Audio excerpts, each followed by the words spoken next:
ভগবান শ্রীকৃষ্ণ যখন দ্বারকা লীলা করছেন সেই সময় এক বিশাল সূর্যগ্রহণ পড়েছিল। এইরকম সূর্যগ্রহণ আর কখনো কোনো সময় হয় নাই। আর সূর্যগ্রহণে কুরুক্ষেত্রে স্নানের বিশেষ মহিমা। তো ভগবান শ্রীকৃষ্ণ সবাইকে বলছেন সূর্যগ্রহণ উপলক্ষে কুরুক্ষেত্রে স্নান করা হবে, কে কে যাবে? এখন সবাই স্নান করে যাওয়ার জন্য তৈরি। ভগবান শ্রীকৃষ্ণের বয়স তখন 112 বৎসর। বৃন্দাবন ধাম ত্যাগ করে গিয়েছেন 100 বছর হয়ে গেছে।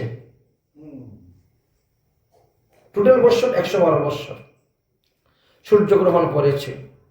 সূর্যগ্রহণ উপলক্ষে সবাই কুরুক্ষেত্রে স্নান করে যাওয়ার জন্য তৈরি। এদিকে বৃন্দাবন থেকেও রাধারানী, ললিতাদি সখীগণ, জটিলা কুটিলা আয়ান ঘোষ থেকে আরম্ভ করে যত ছিল ব্রজ সবাই তারাও যাবে কুরুক্ষেত্রে। নন্দ বাবা, মা যশোদা সবাই রওনা হয়েছেন কুরুক্ষেত্রে স্নান করার জন্য। রাধারানীও গিয়েছেন। 100 বছর পূর্ণ হয়ে গেছে। রাধারানীর প্রতি অভিসম্পাদ ছিল 100 বছর কৃষ্ণ আরা হয়ে থাকবেন। এই 100 বছর পার হয়ে গেল। সেই কুরুক্ষেত্রে যখন গিয়ে উপস্থিত হলেন, তো ভগবান যাচ্ছেন কুরুক্ষেত্রে, জেলে সব মুনি ঋষিরা এসেছেন ভগবানকে দর্শন করার জন্য কুরুক্ষেত্রে। বিশাল সাধু সম্মিলন। দেবশ্রী নারদ হলেন সেখানে বক্তা। কারণ যতক্ষণ গ্রহণ চলবে ততক্ষণ হরিকথা, এটা নিয়ম।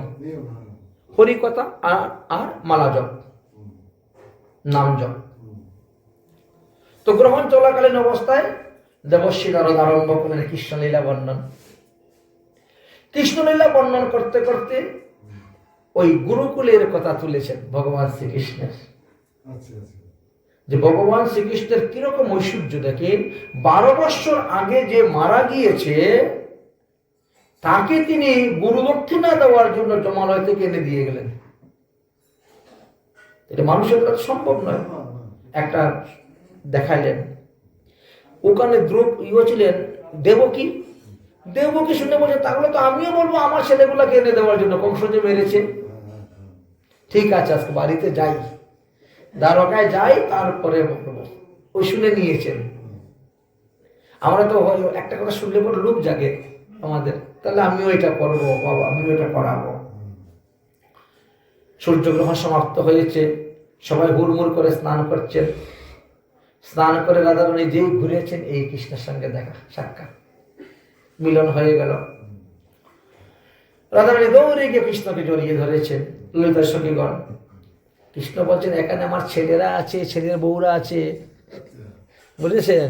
তারপরে আমারও 16,108 জন স্ত্রী আছে, বুঝেছেন।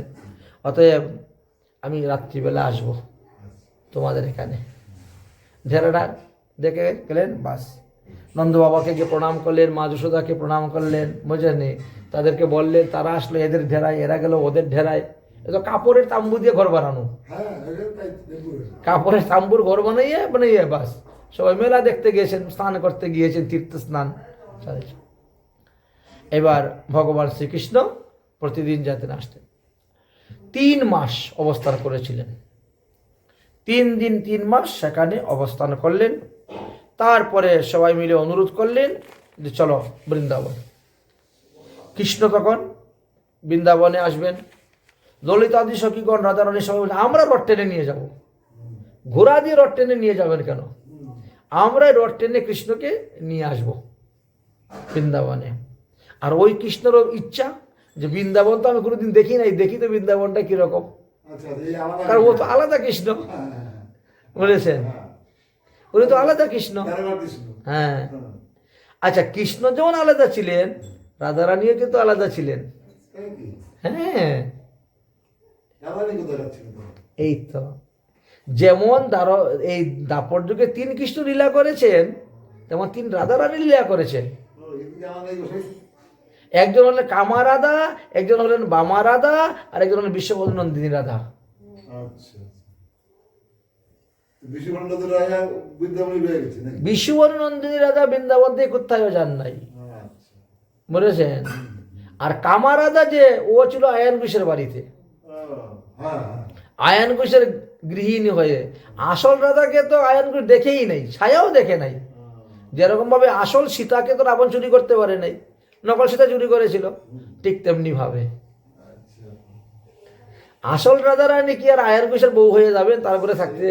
এটাই তো কথা। এই জন্য রাজা রানীর থেকে প্রকট করেছিলেন একটা, তুই হলে কামা রাধা, তোর কাজ হলো ওই আয়ান ঘোষের ঘরে গিয়ে কাজ করা, গরু টরু দেখবে, গোবর টোবর ফেলবে, রান্না বান্না করবে, কাজ করবে। আর তুই যখন বর্ষানে আসবে তখন আমরা দুজন এক হয়ে যাবো, বুঝলেন? দুজন এক হয়ে যাবো। আবার তুই বর্ষানে যাবে, যা তুই তো বাপের বাড়ি শ্বশুর বাড়ি চলে যা, আমি এখানে থাকবো। আর আমি যখন অদর্শন হয়ে থাকবো, কেউ আমাকে দেখতে পাবে না, এই জন্য বুঝতে পারে না। কিন্তু ভগবান শ্রীকৃষ্ণ মথুরায় চলে গেলেন, আর মথুরা থেকে দ্বারকায় চলে গেছিলেন, তখন ওই কামারাদা বিরহ সহ্য করতে পারে নাই, গোবিন্দের অদর্শন বিরহ, যার আয়ন সঙ্গে বিয়ে হয়েছিল, সেটা সহ্য করতে পারে না বিরহ। না পেরে তিনি যমুনায় ঝাঁপ দিয়েছিলেন আত্মহত্যা করার জন্য, আর যমুনায় ঝাঁপ দিয়ে তিনি ওখান থেকে বৈকুণ্ঠে চলে গেছেন। তো এখন বাকি লীলা পূর্ণ করবে কে? এই জন্য রাধারানী তখন আরেক রাধা সৃষ্টি করলেন, বামা রাধা, বামঙ্গ হইতে করে সৃষ্টি করে, ওটাকে আয়ান ঘোষের ঘরে রেখেছেন, থাক তুই, 100 বছর পরে গিয়ে মিলন হবে। গুপ্ত রহস্য। এই জন্য 3 কৃষ্ণ লীলা করে, 3 রাধা লীলা করে গেছেন। এত আমাদের মহাজনগণ এইগুলো এসে বর্ণনা করেছেন, বলেছেন মহাপ্রভু না থাকলে তো আমরা জানতামই পারতাম না। এই জন্য তো যদি গৌর না হইতো তবে কি হইত, তাহলে তিনি ছিলেন বলে আমরা জানতে পেরেছি। কুরুক্ষেত্রে যখন রাধারানী কৃষ্ণকে দেখলেন, সেই সুখ পেলেন না, কারণ ওখানে বাঁশি নাই কৃষ্ণের হাতে। তারপর হাতিগুড়া, লোকজন, রাজবেশ, এইগুলা দেখে পছন্দ হলো, ভালো লাগলো না। তখন ওই কৃষ্ণের ভিতরে এসে বৃন্দাবনের কৃষ্ণ গিয়ে প্রকট হলেন, তখন তার মাধুর্য ফুটলো, তখন রাধারানী আনন্দ পেলেন, আর তখন নাকি বৃন্দাবনে নিয়ে আসলেন। যাই হোক, বৃন্দাবনে কিছুদিন অবস্থান করার পরে সেই কৃষ্ণ আবার দ্বারকায় গেলেন। দ্বারকায় যাওয়ার পরে মা যশোদা এবার ধরেছেন, আমি শুনেছি তুমি নাকি গুরুপুত্রকে এনে দিয়ে গুরু দক্ষিণা দিয়েছ, তাহলে আমার পুত্রকে এনে দাও। কংস যে আমার 6টি পুত্রকে মেরেছিল, সেই 6টি পুত্রকে তুমি এনে দাও। ঠিক আছে, যাচ্ছি।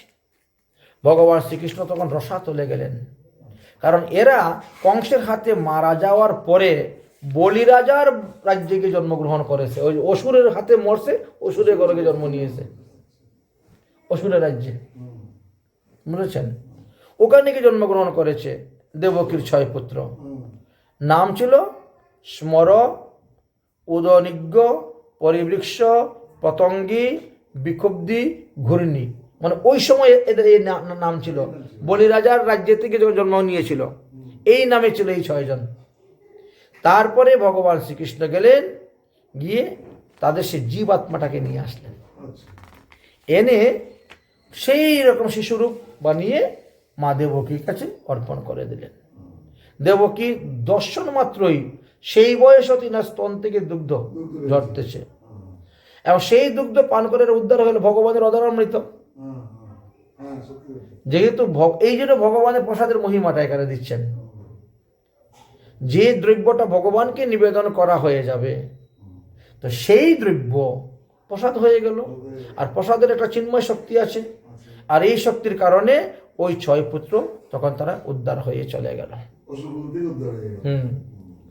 তো এইভাবে ভগবানের একটা সুন্দর লীলা কথা বর্ণন করলেন। বললেন, আর কি তুমি শ্রবণ করতে চাও তা আমার নিকটে বলো, আমি তোমাকে বলবো।